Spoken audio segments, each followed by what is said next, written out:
بسم اللہ الرحمن الرحیم۔ السلام علیکم ورحمۃ اللہ وبرکاتہ۔ میں حکیم حافظ محمد عبدالرحمن خان دواخانہ حکیم اجمل خان کی طرف سے حاضر ہوں۔ آج میں جس ٹاپک پر بات کروں گا وہ ہے قبض۔ قبض کیوں پیدا ہوتی ہے، اس کے اسباب، اس کے علامات اور اس کا علاج، اور اس سے کیسے بچا جاتا ہے، پرہیز اور غذا، ان سب کے متعلق میں تفصیل سے بات کروں گا۔ قبض، اس کو اردو میں قبض کہتے ہیں، عربی میں عسر کہتے ہیں اور انگریزی میں اس کو کانسٹیپیشن کہتے ہیں۔ بعض اوقات حجابت کم آنے کی دو صورتیں ہوتی ہیں۔ ایک صورت یہ ہوتی ہے کہ معمولی طور پر حجابت دیر سے آتی ہے، یعنی کہ دوسرے اور تیسرے روز۔ دوسری صورت یہ ہوتی ہے کہ وقت مقرر پر حجابت آتی ہے لیکن کم مقدار پر آتی ہے، اس کو ہم قبض کہتے ہیں۔ قبض بذات خود کوئی مرض نہیں ہے، بلکہ یہ دیگر امراض کو پیدا کرنے کا سبب بنتا ہے، اس لیے اس کو ام الامراض بھی کہتے ہیں۔ قبض کی وجہ سے جو امراض پیدا ہوتے ہیں اس میں تبخیر معدہ، نفخ، ضعف قلب، نزلہ زکام، گھبراہٹ، بے چینی اور سب سے بڑے بواسیر ہونے کا خطرہ ہوتا ہے۔ قبض کی اقسام، قبض دو قسم کی ہوتی ہے، ایک دائمی قبض اور ایک عارضی قبض۔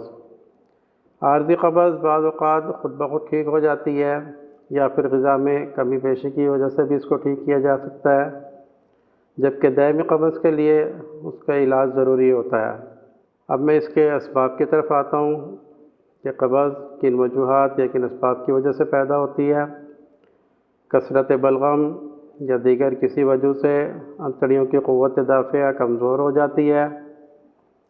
دیر ہضم غذاؤں اور ثقیل غذاؤں کے کثرت سے استعمال سے سدے پیدا ہو جاتے ہیں۔ پین کلر ادویہ کا کثرت سے استعمال آنتوں کے اندر خشکی پیدا کر دیتا ہے جس سے قبض پیدا ہو جاتی ہے۔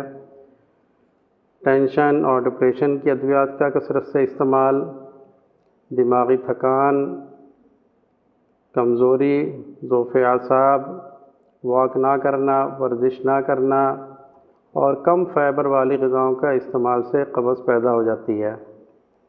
اب میں اس کے علامات کی طرف آتا ہوں۔ رفع حاجت کے وقت دیر لگتی ہے، براز خشک، سخت اور دیر سے یعنی کہ مشکل سے خارج ہوتا ہے۔ براز اگر کافی دیر تک انتڑیوں کے اندر رہے تو تافین ریا پیدا ہو کر نفخ پیدا ہو جاتا ہے یا سدے پیدا ہو جاتے ہیں۔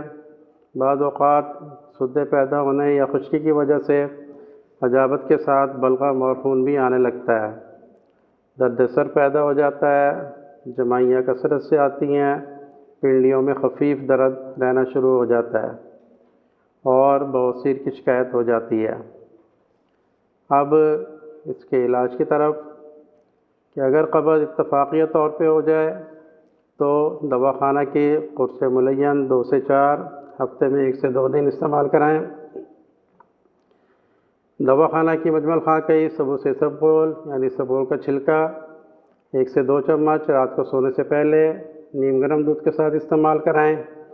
اگر بلغم کی زیادتی ہو گئی ہو، اس کی وجہ سے نفخ یا تبخیر پیدا ہو گیا ہو تو دواخانہ کی مجمل خاں کی جوارش کمونی 7 گرام اور عرق بادیان 1 کپ روزانہ 1 سے 2 مرتبہ استعمال کرانے سے نفخ اور تبخیر اور قبض ٹھیک ہو جاتی ہے۔ روغن بید انجیر یا روغن بادام یا روغن گل، ان تینوں میں سے کوئی بھی روغن رات کو 1 سے 2 چمچ نیم گرم دودھ کے ساتھ استعمال کرانے سے قبض رفع ہو جاتی ہے۔ رسوت مصفہ،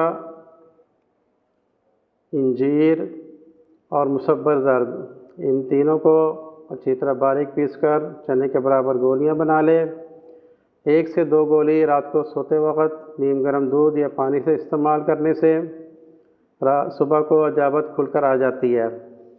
اب میں آپ کو ایک نسخہ بتاتا ہوں جو تجربہ شدہ ہے معدے اور انتڑیوں کے علاج کے لیے اور قبض کے لیے۔ سونف 10 گرام، چھوٹی ہرڑ 10 گرام، مغز بادام 10 گرام، سنا مکی 10 گرام۔ ان چاروں چیزوں کو باریک پیس کر پاؤڈر بنا لیں۔ رات کو سونے سے پہلے 1 چمچہ گرم دودھ کے ساتھ استعمال کرنے سے معدے کے دیگر امراض کے ساتھ ساتھ قبض بھی ٹھیک ہو جاتی ہے۔ بعض اوقات سخت قبض یا شدید قبض کی صورت میں کوئی بھی عمل کارگر ثابت نہیں ہوتا، اس کے لیے حقنہ کرایا جاتا ہے۔ حقنہ کے لیے روغن بید انجیر 40 گرام، صابن 10 گرام اور نمک 3 گرام 1 کلو پانی کے اندر ان کو مکس کر حقنہ کراتے ہیں، جس سے آنتیں صاف ہو کر فضلہ خارج ہو جاتا ہے۔ فضلہ خارج کرنے کے بعد قرص خبز الحدید اور دواخانہ کی مجمل خاکی جوارش جالینوس یا دوا المس جواہر دار استعمال کراتے ہیں، تاکہ اس سے آنتوں کے اندر قوت پیدا ہو جاتی ہے۔ یہ تمام تدابیر وقتی طور پر قبض کو دور کرتی ہے۔ اگر دائمی قبض کا علاج مکمل کیا جائے تو صبح ناشتے میں جو کا دلیہ کافی عرصے تک استعمال کریں، کیونکہ جو کے دلیے کے اندر فائبر کافی مقدار میں پایا جاتا ہے، اس کے استعمال سے دائمی قبض ٹھیک ہو جاتی ہے۔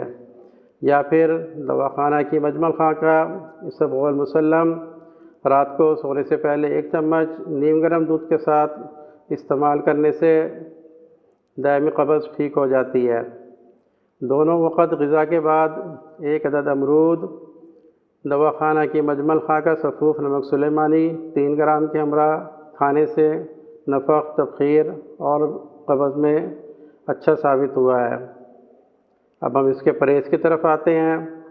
قبض میں سخت چیزیں یعنی آلو، چنے کی دال، مٹر، شاورما، پیزا، نان، برگر اور میدے والی چیزیں جیسے میدے کی چیزیں، بیکری کی چیزیں، چاول وغیرہ استعمال نہ کریں۔ غذا کی صورت میں بکری کا گوشت یا دیسی مرغی کے گوشت کا شوربہ اور سبزی کی صورت میں گھیا، توری، ٹنڈے وغیرہ، اس کے اندر فائبر کافی مقدار میں پایا جاتا ہے، اسے کثرت سے استعمال کریں۔ سابودانہ، جو کا دلیہ یہ استعمال کریں، اور پھلوں میں مالٹا، امرود، سیب، اسٹرابری، انار، خربوزہ وغیرہ کثرت سے استعمال کرنا چاہیے۔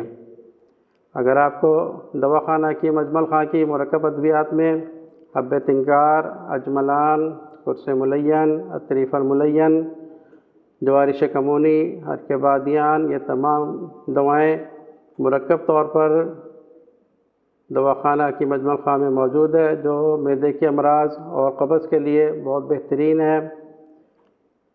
اگر میری ویڈیو آپ کو پسند آئی ہے تو اس کو لائک کریں اور اس چینل کو سبسکرائب کریں، اور اگر آپ کو کسی سوال کا جواب چاہیے تو کمنٹ کریں، یا دواخانہ کی مجمل خاں کی کسی بھی برانچ پر آ کر تجربہ کار اطباء حضرات سے مفت مشورہ حاصل کریں۔ شکریہ۔